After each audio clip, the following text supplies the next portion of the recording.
사람들은 과부가 된 잔느의 짐이 가벼워졌으리라 생각하였겠지만 실제는 그와는 정반대로 더욱 늘어났다. 전에 잔느에게 무례히 대했던 하녀는 이제 잔느를 의지해야 하므로 온순해야 함에도 불구하고 오히려 전보다 더욱 격하게 잔느에게 대하였다. 하녀는 잦은 술버릇으로 인해 심한 알코올 중독 증세를 보이게 되었는데 사람들이 오면 그녀는 잔느가 자신을 멸시하고 절망에 빠뜨렸으며 잔느로 인해 자신이 저주를 받게 되었다고 소리를 지르곤 하였다. 하나님께서는 이러한 공경에 있는 잔느를 강하게 붙들어 주시어 능히 인내케 하셨다. 잔느가 살고 있던 곳에 교리적으로 의심을 받고 있던 사람이 있었다. 잔느는 처음에는 그 사람과 친분을 유지하며 그의 회심에 대한 소망까지 품었다. 그러나 후에 자신의 생각이 잘못된 것을 알고 그와의 친분을 끊으려 하자 그는 본격적으로 잔느를 비난하기 시작하였다. 과거에 했던 많은 구제 활동에 더 이상 참여치 못하는 그녀를 보고 잔느가 행하였던 많은 구제가 자신의 덕분인 양 공적을 자신에게로 돌리었고 잔느를 도시의 스캔들을 일으키는 사람으로 몰았다. 그는 믿음 있는 사람들을 설득하여 할 수 있는 대로 잔느를 미워하게끔 하였고 그의 편에 선 사람들은 잔느를 미워하였다. 이에 대해 잔느는 자신에 대해 그 신사가 비난하는 것보다 훨씬 더 심한 비난을 받아 마땅한 사람이라고 생각하였다. 아마도 사람들은 자신의 실체를 알면 더욱 자신을 짓밟을 것이라고 생각하였다. 잔느는 이 모든 것이 주님에게서 오는 것임을 알고 있었다. 주님의 허락이 없이는 어떠한 것도 자신에게 일어날 수 없다는 것을 알고 있었다. 그녀는 고개를 들 수 없는 죄인처럼 다른 사람들의 미덕을 칭찬하였고 자신에게서는 아무런 미덕도 발견하지 못하였다. 때로 너무나 초라해진 자신을 벗어버리고도 싶었지만 벗을 길은 발견하지 못하였다. 그러다 잠시라도 그녀 자신의 의로움을 드러내고자 하면 하나님의 강한 빛이 그녀의 양심을 밝게 비추어 그녀로 하여금 죄된 자신을 속이려 하는 위선적 행동임을 꾸짖었다. 그녀는 성경에 비유된 바리새인과 세리의 이야기 중 세리와 같은 처지의 사람이었다. 비록 그녀 자신은 아무 위로도 없는 죄인이라 생각하였으나 실상 하나님께서 잔느를 세리와 같이 가난한 자로 그녀를 치장하여 주시는 것이었다.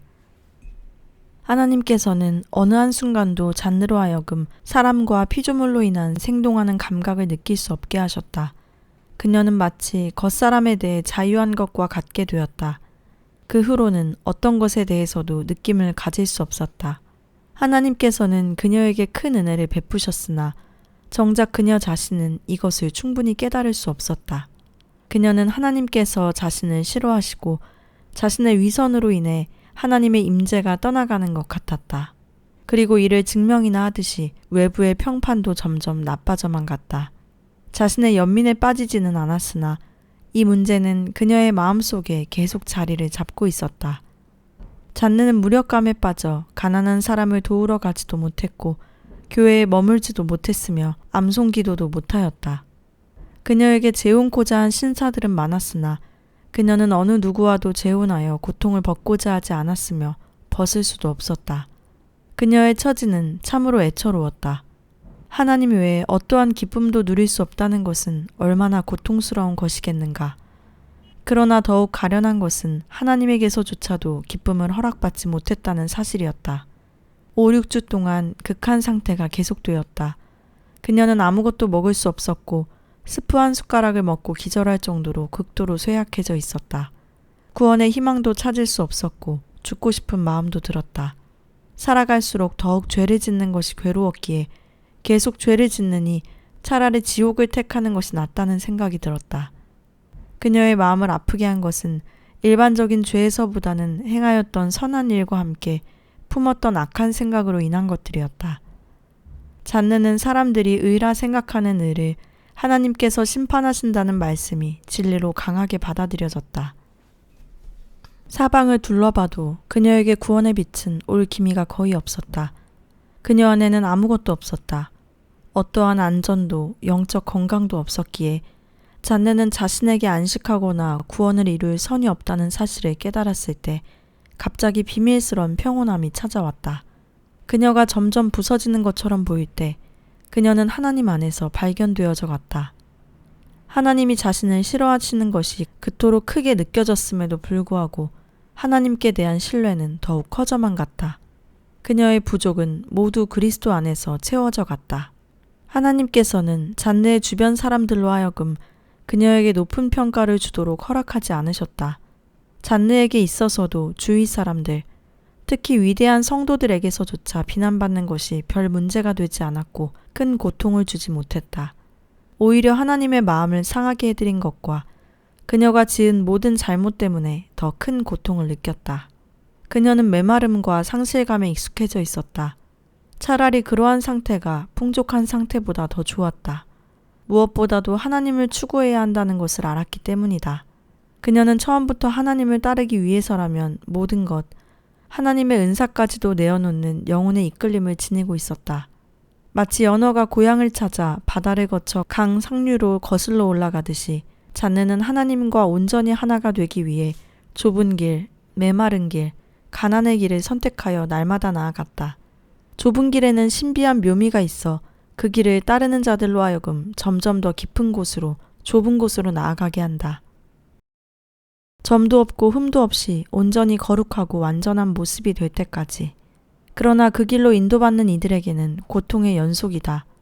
왜냐하면 이들에게 보이는 하나님은 너무나 분명하게 자신들의 모든 감각을 부수시고자 무자비한 하나님의 모습으로 보이기 때문이다.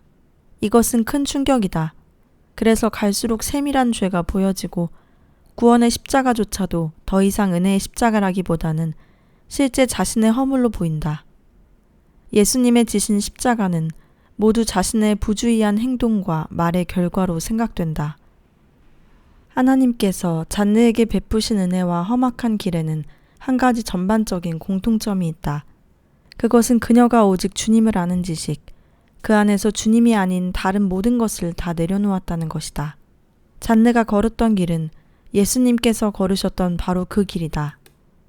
어둠의 길이요, 영혼을 낮추는 가장 확실한 길, 겸손의 길이다. 예수님과는 비교도 안 되었으나 모든 것은 주님의 손에 의해 주장되었다. 부정하고 이기적인 영혼이 불구덩이 속에서 금으로 정화되어 갔다. 전에는 자신의 판단과 의지로 가득 찼었으나 이제는 어린아이처럼 순종하며 다른 아무런 의지도 갖지 않았다. 전에는 사소한 것 때문에 다투었으나 이제는 즉시 항복하였다. 어린아이는 아무것도 두려워하지 않는다. 솔직하게 말하며 인도함을 받으며 즐겁게 부모의 품에 안긴다. 보다 쉽게 말하자면 아무것도 모르며 아무 일도 할 수 없으며 아무것도 기대할 수도 변화시킬 수 없다. 그러나 그에게는 어느 위대한 사람에게도 주어져 있지 않은 자유와 힘이 있다. 모든 것을 주님께 맡김으로 인한 모든 것으로부터의 자유. 이 같은 어린이다움이 세상의 많은 지혜자들을 당황케 하는 바로 그 위대함이다. 하나님께서는 이 같은 어린아이들의 입을 통해서 말씀하신다. 잔느는 스스로 아무것도 할 수 없었다. 심지어 선을 행하는 것조차 인위적으로 흉내내지 못하도록 만드셨다. 그녀는 다만 하나님께서 그녀에게 주어지는 죽음의 길을 순종함으로 나아갈 수밖에 없었다. 이것이 그녀에게 주어진 길이라는 것을 그녀는 본능적으로 알았고 순종함으로 하나님께 영광을 돌렸다. 잔느는 비참하고 심한 시련을 겪는 동안 아무런 좋은 것을 보지 못하였고 위안도 없었다. 시집살이의 7년의 세월 중 마지막 5년 동안 그녀를 가장 심하게 괴롭힌 것의 하나는 그녀의 상상을 제어하지 못하므로 안식할 수 없었던 것이었다. 그녀는 교회에서도 편히 눈을 감을 수 없었다.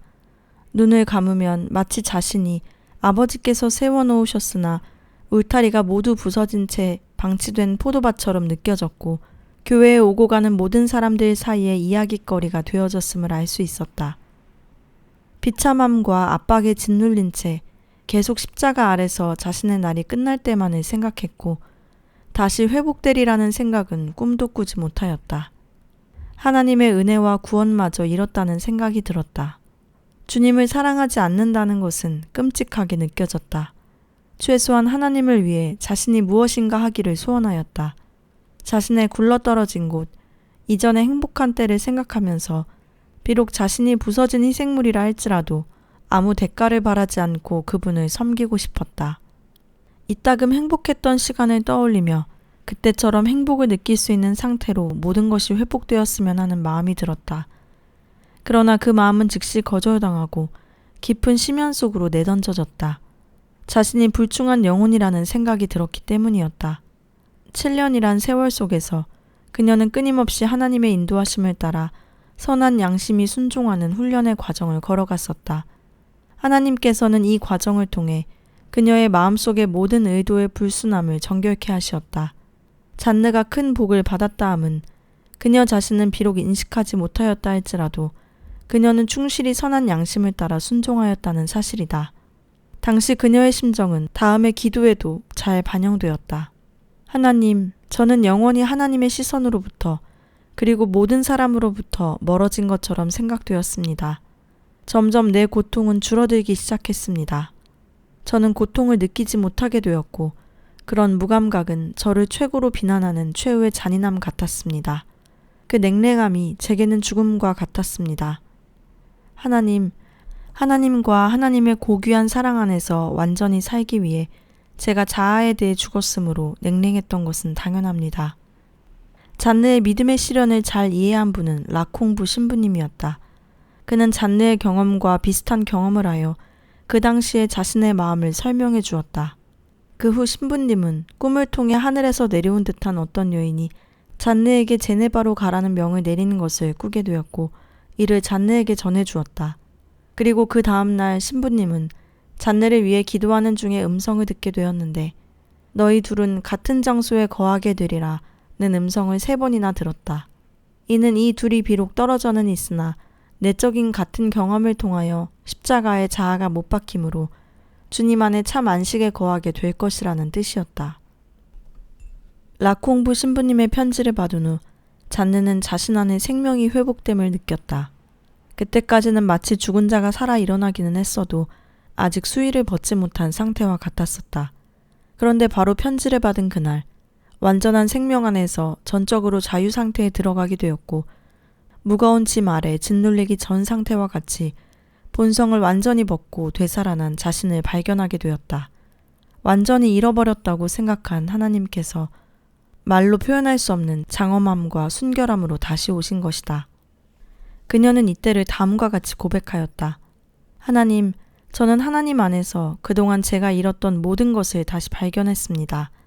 이제 제가 소유하게 된 평안은 완전히 거룩하고 하늘에 속한 것이기에 말로는 설명할 수가 없습니다. 제가 전에 즐겼던 모든 것은 다만 하나님의 은사인 평안이었지만 이제는 평안의 하나님을 받았고 소유했습니다. 하나님의 나라는 오직 성령 안에서 의와 평강과 희락이라는 성경 말씀이 잔느에게 응한 것이다. 범사의 선한 양심을 따라 성령의 인도함을 좁은 길, 십자가의 길을 걸어가며 얻게 된 예수님의 의요, 하나님의 뜻과 양심이 충돌이 없으므로 얻게 된 평강이요, 이로 인해 찾아오는 영원한 희락인 것이다. 잔느는 과거의 비참함을 기억할 때 어디선가 옛 본성이 자리를 차지하려 할까봐 여전히 두렵기는 했으나 자신의 옛 본성이 고개를 쳐들려 할 때 자신을 지키고 있는 영이 그것을 내쫓아버리는 것을 느끼게 되었다.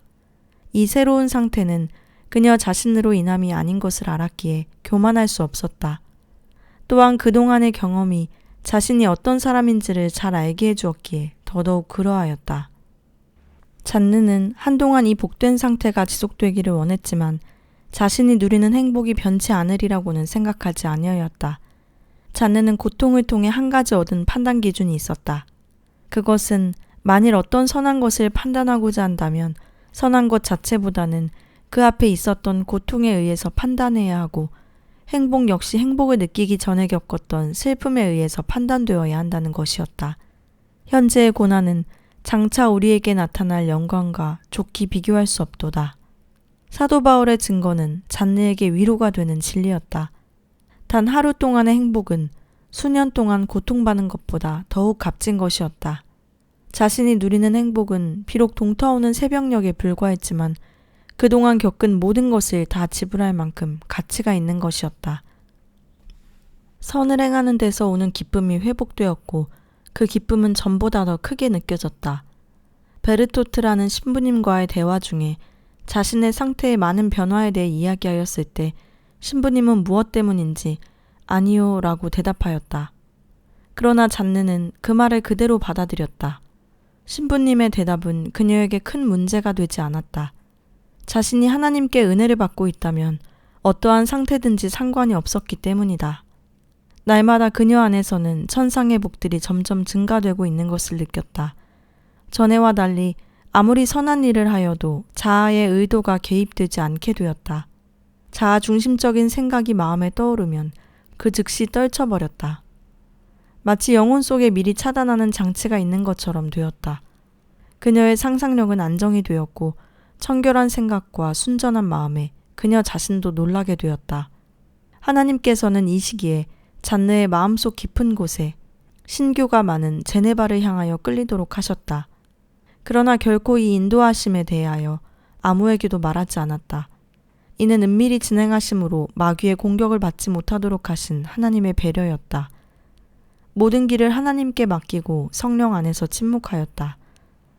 하나님께서는 요구하시는 것과 함께 수행할 수 있는 방법도 주실 것이므로 만족스러웠다.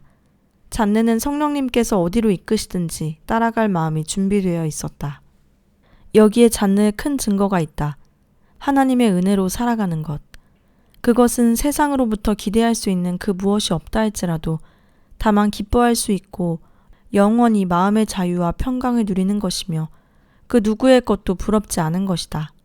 그 무엇보다 보배로운 주님 자체가 나와 함께 계시는 것이다. 그러나 때때로 우리는 하나님께서 당신을 주시기 위해 잠깐 허락하신 다양한 은사의 마음을 빼앗겨 더 이상 나아가지도 못하고 제자리 걸음을 하는 경우가 있다. 참된 안식 자체이신 하나님께 더 이상 나가지 않는다면 그것은 하나님께서 주신 길의 의미를 모르는 사람이다. 길이란 계속 가야 한다. 도중에 멈춰서서는 안 된다. 하나님의 부름의 목적은 하나님을 대적하였던 옛 자아가 완전히 죽는 데까지 이르는 그것이다. 거기가 길의 끝이며 잔느는 십자가를 통해 이 길을 꾸준히 걸어왔던 것이다. 그러므로 하나님의 성도로 부름받은 모든 성도는 하나님 안에서 모든 것을 잃고 새로이 발견되기까지 안주하지 않고 부지런히 달려가야 한다. 잔느는 외적으로나 내적으로 완전한 평안 가운데 머물러 있었다. 마치 요한계시록에 나오는 신랑을 기다리는 신부처럼 준비하고 더 이상 슬픔이 없는 새 예루살렘처럼 느껴졌다. 하나님의 의지가 그녀의 영혼을 주장하고 있었기 때문에 어느 쪽으로도 스스로는 움직일 수 없었다. 하나님께서 매일 공급하시는 것으로만 양분을 취하였다. 자신은 하나님께 속하였고 그것은 너무도 자연스럽고 평안하였다. 이런 상태는 지속되었고 점점 더 견고해졌다. 특별히 원하는 것이 없었고 무엇이든지 만족하였다. 무엇을 원하느냐고 누군가 자신에게 물어올 때 무언가를 원하는 마음이 더 이상 남아있지 않다는 사실에 그녀는 스스로 놀랐다. 잔느는 제네바에 가기를 원하시는 주님의 분명한 뜻을 알았다. 그러나 뉴 가톨릭 공동체에 속하기를 원하시는지에 대해서는 보여주신 바가 없었기에 그들과의 계약에 주저하였다. 잔느는 제네바를 위해 쓰도록 계획된 돈이 엉뚱하게 뉴 가톨릭 공동체에 쓰이는 것이 아닌가 하는 의아심이 들었다. 또 다른 한편 돈을 내려놓지 못하는 본성에서 나온 의아심은 아닐까 두려웠다. 그녀는 계약 체결을 위한 공증인이 계약서를 다 읽기도 전에 사인을 하므로 주변 사람들을 놀라게 하였다. 그러나 이것은 주님을 따라 양심을 쫓아 행한 것이었다.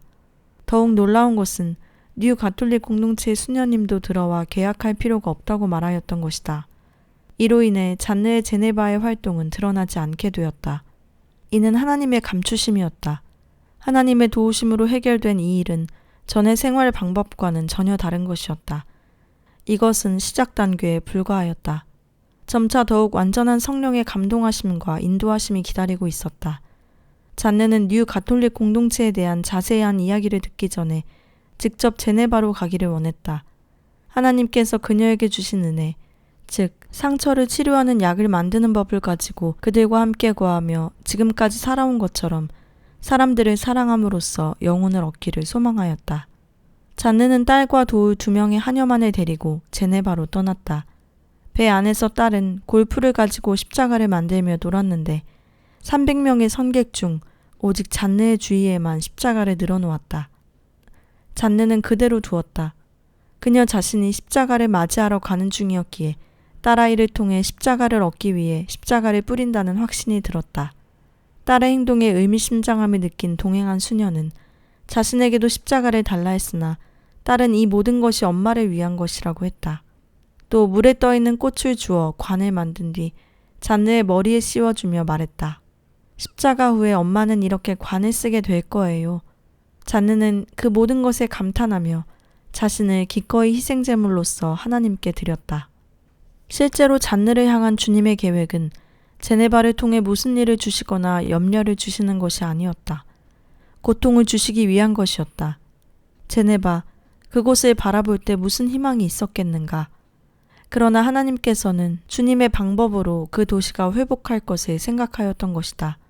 주님 안에서 기꺼이 고통받는 한 영혼을 통해 예수님의 귀한 생명의 진리가 그것을 필요로 하는 이들에게 전달되고 그것을 받는 이들의 영혼이 소생하고 또 다른 이들에게 다시 공급되는 방법으로 수많은 영혼이 소생하는 것, 그것이 주님의 계획이요 주님의 방법이었던 것이다. 잔느가 파리를 떠나기 얼마 전의 일이었다. 평소 하나님께 충실했던 특별한 친구가 있었는데 잔느에 관한 비전을 보게 되어 잔느에게 이야기해 주었다. 잔느의 심장에 가시가 둘러져 있는 모습이었고 그 가운데 주님께서 기뻐하시는 것 같았으며 심장을 찢을 것 같은 가시가 오히려 심장을 더욱 아름답게 만들었다는 것이다. 잔느는 그 환상의 뜻을 잘 알고 있었고 감사함으로 받아들였다. 잔느는 파리에 있는 동안 갖고 있었던 돈 전부를 뉴 가톨릭 공동체에 내놓았다. 단 한 푼도 남겨놓지 않고 예수 그리스도처럼 가난하게 된 것이 그녀를 기쁘게 하였다. 잔느에게는 속옷 살 만한 돈도 없었기에 금고도 지갑도 필요하지 않았다. 다만 하나님을 불신하는 일이 생길까 두려웠기에 집에서 떠날 때 약간의 속옷만 가져 나왔다. 그녀를 박해하는 사람들은 잔느가 거액의 돈을 신중하지 못하게 라콩부 신부의 친구들에게 썼다는 소문을 퍼뜨렸다. 그들에게는 잔느의 가난마저도 잘못된 것이었다. 잔느의 무리는 1681년 막달레나 성녀 축일 전야에 제네바 안시에 도착하였다. 제네바의 주교는 성 프란시스코 살레시오의 무덤 앞에서 미사를 거행하였다. 잔느는 매년 해왔듯이 그곳에서 구세주와의 영적 결혼 서약을 새롭게 갱신하였다. 그곳에서 잔느는 주님의 은혜 가운데 프란시스코 살레시오 성인과의 영적 교제를 나누었다. 하나님 안에 있는 영혼은 주 안에 있는 다른 지체들과 영적 교제를 나눌 수 있었다. 바로 이 교제는 성도의 연합을 가능케 하는데 연합의 깊이와 정도는 성도들이 얼마나 주님을 닮았는가에 비례한다. 하나님께서는 당신의 영광을 위해 성도 안에서 당신 자신을 드러내시기를 기뻐하신다. 그러므로 그리스도 안에서 죽은 성도는 죽은 것이 아니라 오히려 더욱 하나님 앞에서 생생하게 존재하는 것이다. 잔느는 병약해지는 딸의 문제로 라콩부 신부를 만나게 되었다. 이때도 프란시스코 살레시오 성인과의 만남과 같은 하나됨을 경험하게 되었다. 하나님은 라콩부 신부의 마음을 활짝 열리게 하셨으며 신부는 하나님께서 자신에게 베풀어 주신 자비와 여러 가지 놀라운 것들에 대해 잔느에게 이야기해 주었다. 처음에는 이야기를 들으며 약간의 두려움을 느끼게 되었는데 라콩부 신부가 착각하고 있는 것은 아닌가 하는 의심이 들었다. 특히 신부 자신의 미래에 대한 이야기를 할 때는 교만한 것은 아닌가 하는 생각도 들었다. 그리하여 잔느는 생각하기를 하나님께서 라콩부 신부를 그러한 상태의 믿음이 되게 하시고자 자신을 사용하시는 것은 아닌가 하는 생각까지 하게 되었다.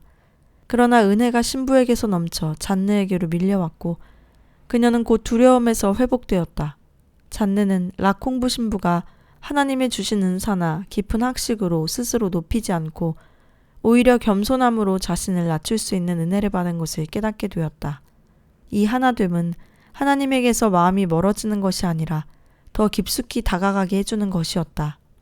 이것은 모든 고통을 사라지게 해주고 평안 속에서 자신을 세워주시는 것이었다.